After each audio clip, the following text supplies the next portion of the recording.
people, and welcome to the 49th episode of the MyMuddlings podcast. I'm your host Julianne, and I'm here coming to you on a bright and sunny Thursday morning.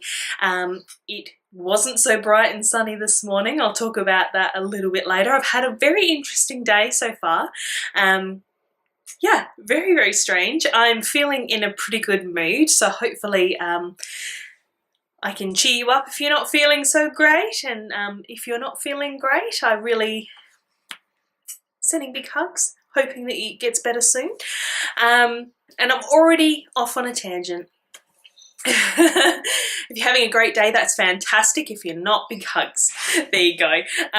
Okay, so I'm on a different chair this week, so I'm still trying to figure out what's comfortable. I'm actually not on a chair, I'm on a step ladder, because there's always a step ladder here in my craft room. And as you can see, I still haven't unpacked my craft room, so, you know, so sue me. I've had a lot on. I've had a very interesting week, but I'll talk about all of that later in blather. Where shall I start? I guess I should start today, of course, thanking everybody for joining me. I'm super, super glad that you could be here. I really love doing this for all of y'all. And yeah, I really do hope that you enjoy. Hopefully it'll be a little bit shorter this week, partially for my editing because it takes forever to edit those really long episodes, and also because I do have an appointment this afternoon, so I kind of have to get this recorded and edited so that it's ready to upload for all of you guys that I love doing this for. So, all right, so I guess we can start talking about the stash down along and the you know, the knit along that I've kind of abandoned because I keep going after all the shiny new stuff. But there are quite a few of you participating in there. I'm really, really pleased to see that. I don't think I'm going to do a year-long knit along again next year. I think I might sprinkle a few smaller ones as I go. But yes, so we still have that running. We have 4 wonderful sponsors, including myself. We have Tam's Crafty Knits, who sells bags and stitch markers on Etsy. We have Caroline of Clothesline Designs, and we have Erin of Remade by Hand. So they're all our lovely sponsors, and I appreciate their donating of prizes so very much. And please do check them out because you do get bonus yardage for the knit along if you do use any of our products.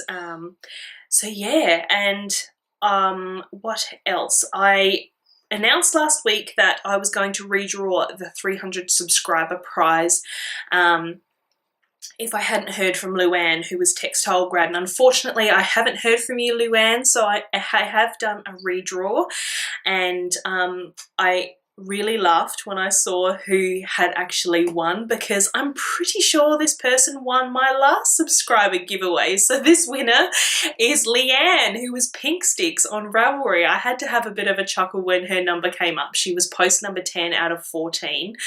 And yeah, I scrolled up to the 10th post because I was right down on the bottom, and I went pink. I saw Pink Sticks and I thought, oh my gosh, I think she won the 100 subscriber prize. So that's really, really funny. So Leanne, you have won a copy of the Veronica cardigan pattern, which is by, I've forgotten her name. How can I forget her name? I'm a massive fangirl. Shannon Cole.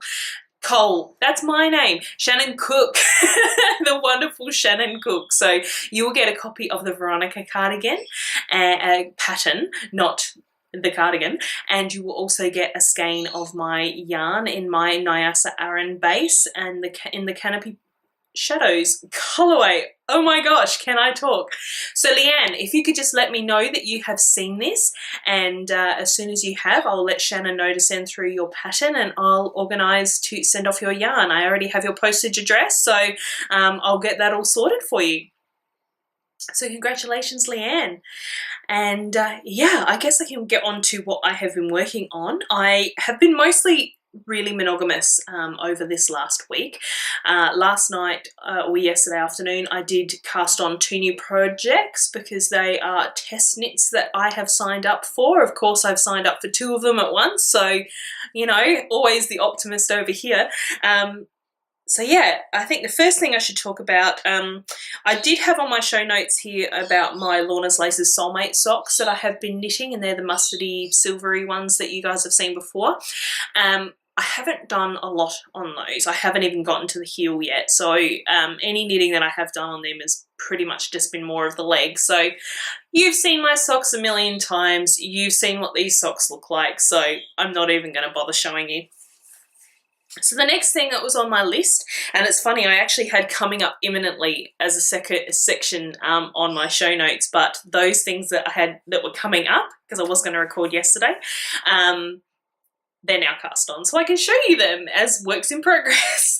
So I will just grab my first project. So the first thing that I have to show you is my White Horse sweater, which I showed you last week. So I completed my yoke,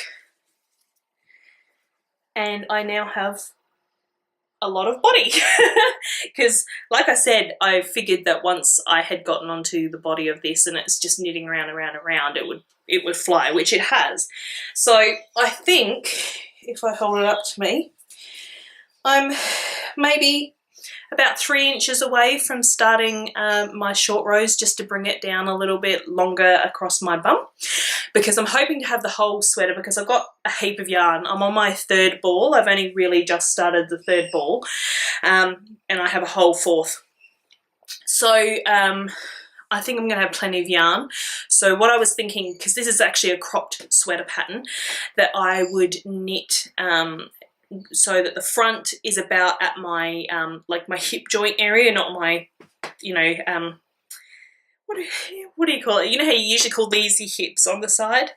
I mean more my hip joint. So I'm hoping for the bottom of the ribbing to be at or just below my hip joint, and I'm hoping to put enough. I'm not sure how many short row sets I'll have to do, but I'm thinking I'll do at least 3. I had a look on the pattern for the blue sand cardigan, and I think, I can't remember whether there was only 3 or whether there was more that said to repeat whatever it was that she had in the instructions. But knowing the fit, like the difference, because I've already knit a blue sand cardigan for my mum, yeah, knowing how the short row shaping on that works and how the back looks different to the front, I'll probably follow something pretty similar to what the instructions for the short row sets are in that, and I'll translate that to my White Horse. So oh my goodness, did that make any sense? Clear as mud, right? So yeah, so I'm hoping that the front will be around my natural, like my hip joint area, and the back will be just sort of skimming the bottom of my bum. So it's a little bit longer, so I could wear it with some sort of legging pants or skinny jeans or something like that. So yeah, this is inside out at the moment, which you can probably tell. Whoop, there goes my ball of yarn. So yeah, this was the one that had the bobbles on it last week, and yeah, I'm not going to turn it inside out because it's just going to be too hard for me to turn it back around to keep knitting. But yeah, because the right side is reverse stockinette, rather than getting you to purl every stitch, she just gets you to do it inside out. So I've dropped some stitches here, just bear with me while I just pick those up so that we don't have any disasters. Yeah, so rather than getting you to purl every stitch, she just tells you to turn it inside out and knit all the stitches, which is fine. She does say in the pattern just to slip the first stitch, I think, of that reverse when you swap to working inside out, just to try and make the hole a little smaller. And I did find that even though I slipped it, the hole was still there and it was quite visible. So I pretty much took a needle and just sort of what do you call it? I've kind of made the stitches around it a little bit bigger, just to, you know, to incorporate that extra loop of yarn. And now you can't even really see where I started. I think it's somewhere around here, and I don't think you can really see. So I'm glad about that. So that all kind of incorporated in quite well. So there's not a lot to really say about this project, because, like I said, it's literally just knitting in the round. And I've talked about my short rows, so those are still to come up. According to measurements that I've taken of myself, I'm quite long-bodied, and from my armpit to my hip joint, I think was 21.5 inches. So, and it was 12 inches, I think, from my underarm to my natural waist. So I'm quite short-waisted, but I have a very long body.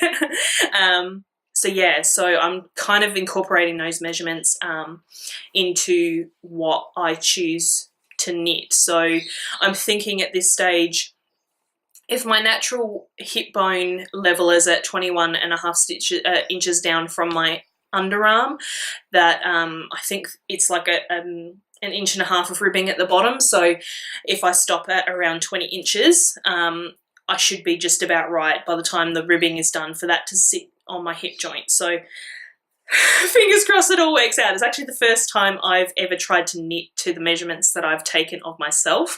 And as you can probably tell, I'm quite voluptuous and I do have a large bust. So it's sometimes hard to take measurements and get them to be correct, because, you know, there's a lot of lumps and bumps to kind of be measured around. So I'm losing my project on the ground. So yeah, I'm really interested to see how it works. Yeah, as to whether what I have measured of myself actually turns out to be translatable into a garment. So, I mean, if it's not quite as long, it's still going to be a perfectly fine sweater. It's not a big deal if it sits around my, you know, my lower belly. It's perfectly fine. But yeah, that's kind of, it's a good experiment. So if it works, then I know that my measurements are right. So that's my white horse. Now I have two brand new cast-ons. One of them is a little bit further along than the other because it is on a thicker yarn. So I will show you that one first. So if you follow me on Instagram, you will have seen the saga that was my first edition test knit sweater yarn. I initially was hoping to have something that was the bulk of it being black with grey, like big chunks of black that faded out to grey, and then purple speckles and just like a splash of like olive in there just to give something a little bit more neutral.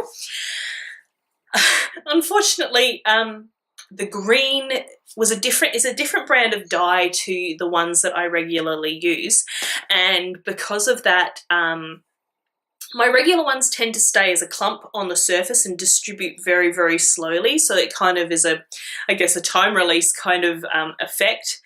And you get that real strong hit of colour in one spot, and then it just gradually kind of spreads out to the rest of the skein. But the green kind of spread all over the surface of the pot, which then made the yarn mostly green. And if you've ever watched this podcast before, you know I'm not really into the greens.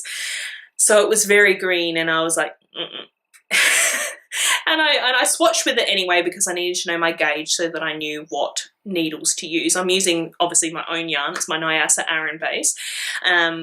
The pattern calls for worsted, but I find that I can still get a perfect worsted gauge. Actually, it's better because I'm a tight knitter. Having the thicker yarn on to get worsted gauge is actually helpful for me. And I did get exact gauge. So yeah, I did a big gauge swatch where I basically went from a 5.5mm needle all the way down to a 4mm needle, which is US, let's see, we can see if we can test me, a US 9, I think, all the way down to a US 6, I think is right. I didn't write it down, and my show notes are now sitting on the floor, so I can't see them anyway, because as you all know, I am quite blind. So yes, I did a long swatch where I just did sections in each needle size. and discovered that 4.5mm needles are perfect. So that was all good. But yeah, the colour really wasn't doing it for me. So if you haven't seen, go and check on Instagram, or I might even pop a picture in just so that you can see. The green was very hard to capture though. It did look a lot more neutrally beigey kind of colour, but it was quite green. But I just couldn't get that to come up in the photos. So I wasn't happy with it. I was thinking of maybe just adding more purple to it, but because I wanted to have the bulk of the yarn quite black and grey, I added more black as well. So I went back to the pots on Tuesday, was it? I think, yeah, Tuesday. And I basically over-dyed the first 2 skeins that I had dyed with more black and more purple. So and I was quite happy with the result. So I continued, I basically dyed the rest of the yarn that I needed in the same mistake way. And then I added the same black and purple that I had on my first 2 skeins at the end, so that I could try and replicate the same thing, because it's so hard when you've dyed something initially and then you've over dyed it. And Granger's come to visit. You want to come and say hi? You want to get up here? No, he doesn't want to get up here. He's just down at my lap. So yeah, it's always a bit tricky when you want to try and replicate something that had originally been dyed and then you've over dyed it. So in the end, I think I did pretty well. I came up with a colour that was much more, it wasn't exactly what I was looking for, but I do actually really like it. And so this is my first edition test, which is a sweater, and it is designed by Dallas Ann Prentice, who is the Violet Pie. Very interesting name. I really need to find out what the name's all about. So I have started. So basically it's a sweater, but it has this really lovely kind of V-neck. I'll pop a picture in because it is a public test, so I can show you and tell you and all of those sort of things. So I'll pop a picture in of her beautiful version. So yeah, I have only really just started. I've done my first lot of raglan increases, and now I'm doing more raglan increases and some neck increases. So this is what I ended up coming up with. I think the green is kind of showing up there, or at least it looks like a goldy kind of colour. And that's the thing that I liked about this version, is that the green turned up a little bit more like a gold rather than a green. So I'm alternating 2 skeins here just to get it, because like I said, not every one of this, because I've got 6 skeins, not every one was perfectly matched, which is always the way with hand-dyed yarn. I don't know if you'll be able to see, but these are the 2 balls that I'm working with initially. So I think one of them's got a little bit more green than the other. I think this one on this side's a little more green. So I'm alternating them together just to make sure that it's nice and even, because as I said, I'm a larger girl, so I have a larger sweater, so it's much more area to, you know, I guess show off any inconsistencies in the yarn. So I am making sure that I am alternating skeins just to get that nice and even. And I'm super happy with how it's turned out. The little hints of green that do pop up, that's more what I wanted. I just wanted the odd little pop-up of the green. So yeah, I'm super happy with it. And it's actually turned out a little bit, it almost has like a burgundy brown kind of feel to it, which I also really, really like, even though I don't really wear reds or browns. So yeah, I'm super happy with it. I guess I'll just have to wait and see how it goes. And as I said, I only cast this on yesterday afternoon, so I'm not very far. You know, what does that make me? About 24 rows in, so it's not very far. But so far so good, and no complaints from me, and I'm super excited to get this sweater done because it's just beautiful. I loved it. It's so funny because Dallas Ann posted on a knitwear or a designer, I think it's a fibre business group that I'm a member of on Facebook. And I saw the picture, and she said that she was having trouble getting testers. And I saw the picture of the sweater, and I'm like, how are people not wanting to knit that? It's amazing. And I think maybe her test is still open. I think she only has 3 of us testing at this stage, and that's only 3 different sizes. So potentially you might be able to go into the Violet Pie group on Ravelry and find the open testing call. I'm pretty sure it's still open, so if you are interested in testing, Dallas Ann might be interested in accepting you, so you can always contact her there if you do like this sweater.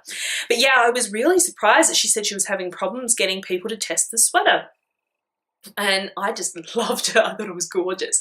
And anyway, it was late at night. I saw it. The first time I saw it was I was lying in bed just flicking through Facebook, you know, as you do. I know you're not supposed to have screens in the bedroom, but whatever. It doesn't really affect my sleep at this stage. I guess I'm still young enough that I can sleep without having any issues. But I saw it and I loved it. And I commented back to her, I said, oh my God, this is gorgeous. And I knew that I was likely going to be doing another test knit, which is the second one that I will talk about, which is for Erin of Remade by Hand Designs. And I knew that that was a test knit that I was interested in and it was coming up. And I'm like, oh, do I want another test knit? Because I have this thing, I guess it's part of my perfectionism and my mental health anxiety issues and things. I'm always super afraid of letting people down. And I always promise perhaps more than I can really deliver, and I don't like doing that because not only am I overextending myself and giving myself anxiety and overwhelm and things like that, I'm also letting other people down, which I hate because I'm a people pleaser. So I'm like, no,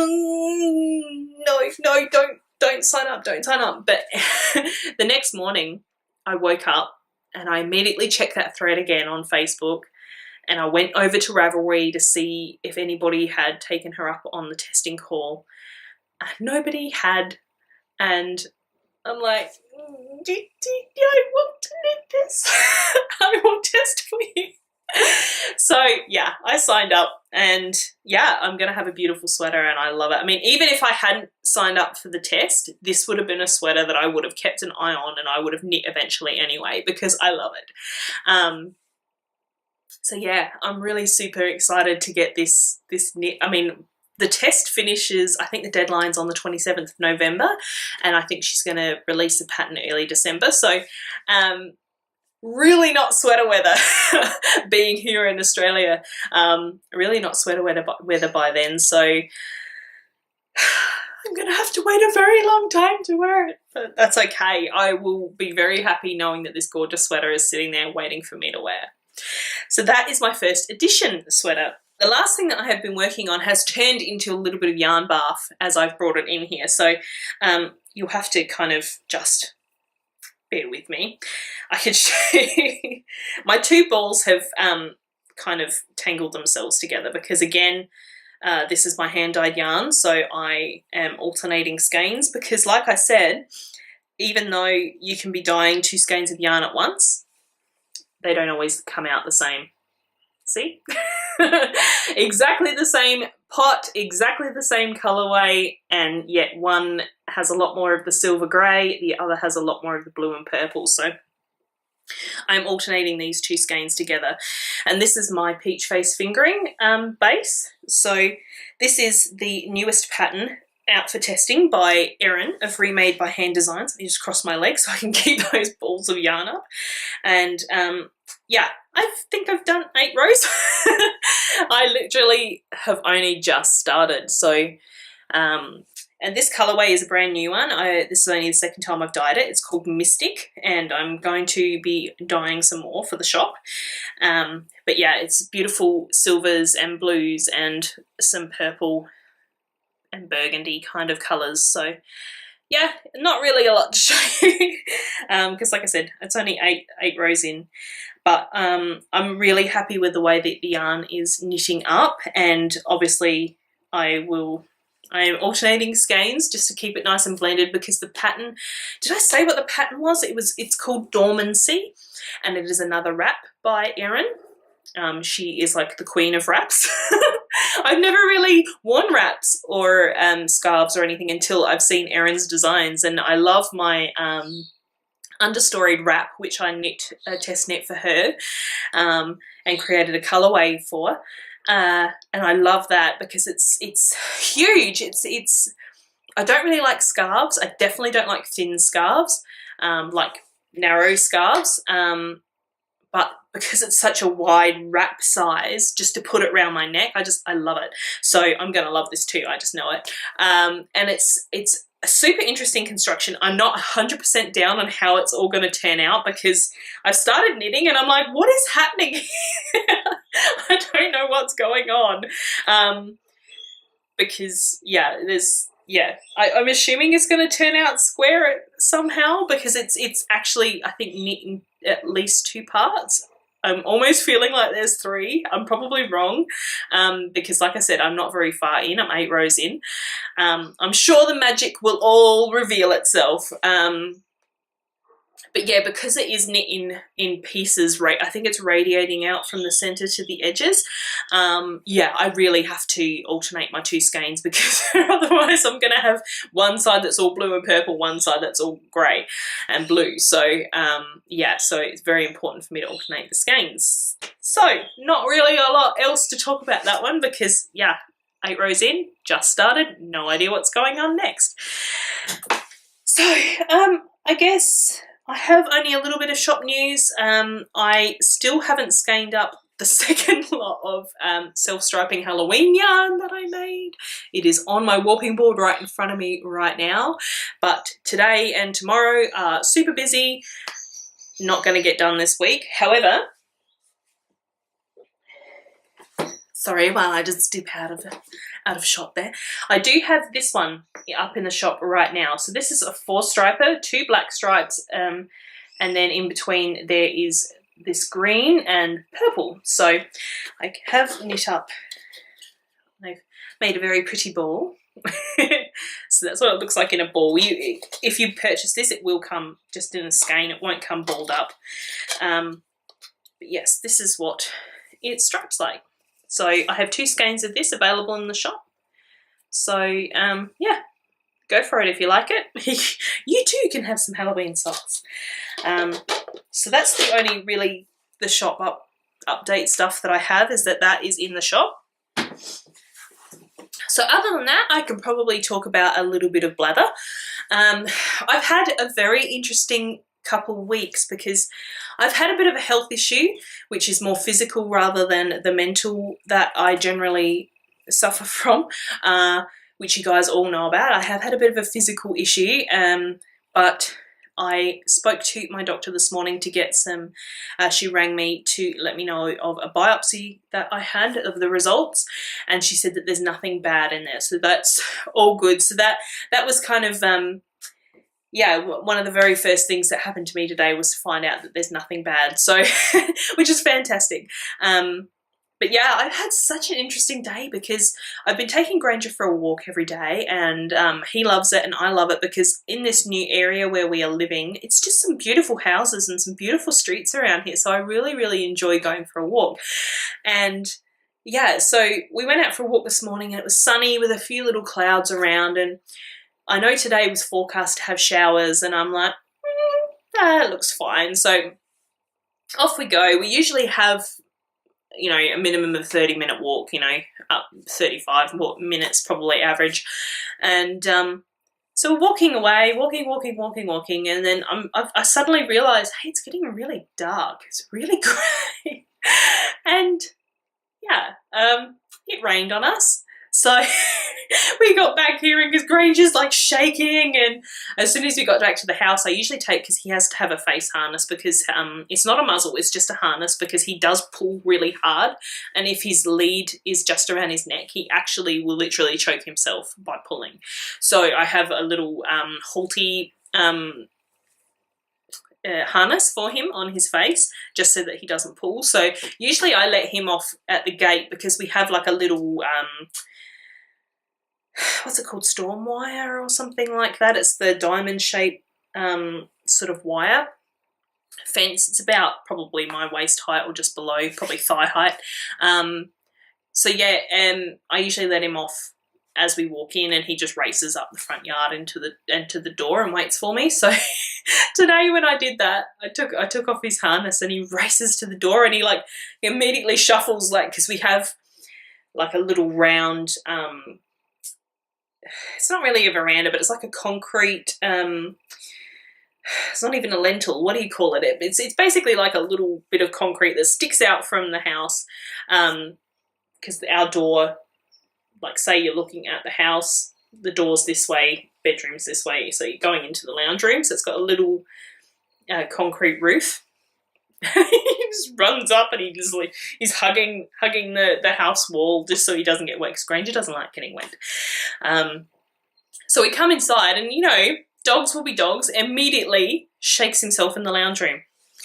All over my lounge. And I'm like, to the laundry, to the laundry. So I sent him down there and got out some towels and toweled him off and toweled myself off because my hair was all like this, matted across my glasses, and my glasses were all wet. So that was interesting. And I had an appointment today for at Essential Beauty. If you're in Australia, you know what that is. So it's, you know, you have some idea of what gets done at Essential Beauty. So I went down there because I'm having a massage tomorrow, which was a voucher that my mum gave me for my birthday last year, because it's nearly my birthday again and we only had a year to use it. So she's booked in and we're going to do that tomorrow. But as a bit of a birthday treat to myself, I finally did something that I have wanted to do since I was a teenager. And that is to get a second earring pierced in my ears. So can have a little look there. So I've got little studs now at the back. And yeah, it's something that I've wanted to do since I was really young.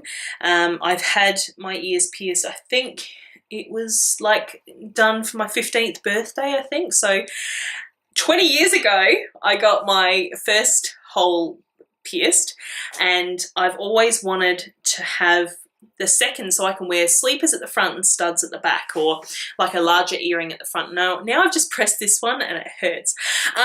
It's very fresh. So yes, a couple of hours ago I had my ears pierced. So yeah, and I'm super, super pleased with it. I got some very dark purple, well, the darkest purple studs that I could get. And yeah, they're little Swarovski crystals.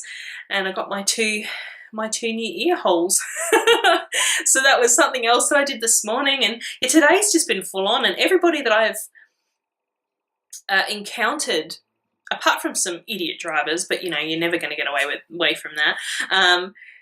Everybody that I encountered down at the shops, and I went and did, you know, bought some other little things I had to pick up, and bought myself a spiralizer because I've wanted one of those for a while. So yeah, everybody that I encountered just seems to be in a really good mood today, and it's just made me feel really good. So even this morning, it was bizarre on our walk.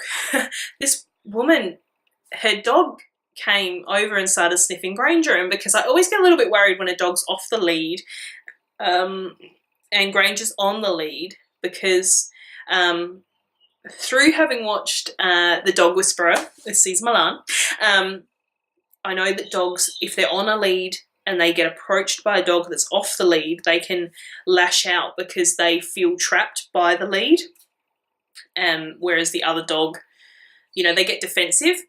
And this dog comes wandering over, and Granger's just, I'm holding Granger really tight, like really short leash. Not that he's violent, he's never attacked another dog. So not that I was worried about that, but you know, you never know what's going to happen. And anyway, this dog starts sniffing, and she's like, this lady comes running up, and she, oh my gosh, I'm babysitting my mum's dogs. And I was like, oh, okay. And as she comes up to grab the dog that was sniffing Granger, this other dog comes running, and she's like, no, like this, and it ran on the road, and we're just like, oh my God, like, just, both of us were just like, oh no. Anyway, she was able to get the dog to pay attention to her, and the dog came back. But this poor woman, she's like, they're my mum's dogs, I'm babysitting them, and she'd been trying to get them into the car, but somehow they ended up down on the corner with Granger and I. So yeah, this poor woman, and she, you know, she had one of those flicky ball handle things, and the ball fell out of it as she tried to grab the dog who'd run into the street. And I said, oh, I'll grab the ball. She's like, oh, that's okay, I'll get it. But I'm like, I'm going to get it for her. Like, why would I not? So I just went and grabbed the ball, and And as I'm walking back, there's an iPhone on the bitumen on the ground, and I've just gone, oh my God, I hope that's still working. And thankfully it was face up and the glass looked fine, so that was good. Poor woman. I picked it up and I said, is this yours? And she goes, oh, yes, it's mine. Is it broken? And I said, no, I think it's okay. The screen looks fine. And she's like, oh, thank you. So this poor woman. So it's like I say, it's just been such a weird day. You know, it started off great by hearing from my doctor and knowing that everything's fine, and then to this strange walk where I helped this woman, and then we got rained on, and then this crazy trip down to the shopping centre to get to my appointment and just pick up some things, and just having everybody being so pleasant today. Yeah, I don't know. It's just been a really interesting morning, and now I'm talking to you. So yeah, that's been my day. This past week has been a little bit odd because of my health, potential health. I don't want to say scare, because it hasn't really been a scare, but it has been worrying. And I had some scans on Monday, and that's when I had my biopsy. So yeah, I've basically been waiting since Monday to find out exactly what's happening, and I don't still know what exactly is happening, because I do have a doctor's appointment this afternoon that we can discuss the finer details of the scan and everything. But she did say it's all good. She said there's nothing bad, so that's fantastic. So not to worry, nobody needs to worry about anything. So yeah, I think that's probably about all I want to talk about today. I know I've done a little bit crazy on the blather section, and hopefully this hasn't gone far too long. But anyway, yeah, it was so good to talk to you guys on a regular basis. It's only been a week. And I just said guys again. And next week is my 50th episode. Can you believe it? I've made it to 50. Yay! So fantastic. So yes, thank you all for joining me this week. And thank you for the lovely comments. People have been sending through lots of comments on the videos, which is really lovely to see. I love hearing from you guys. So continue to do that. Remember to give me a thumbs up if you like it, and share it with your friends if you really like it. So yeah, until next week, I hope you guys are all doing really well. Take care of yourselves. Happy crafting, and I will see you then for episode 50. Bye, y'all.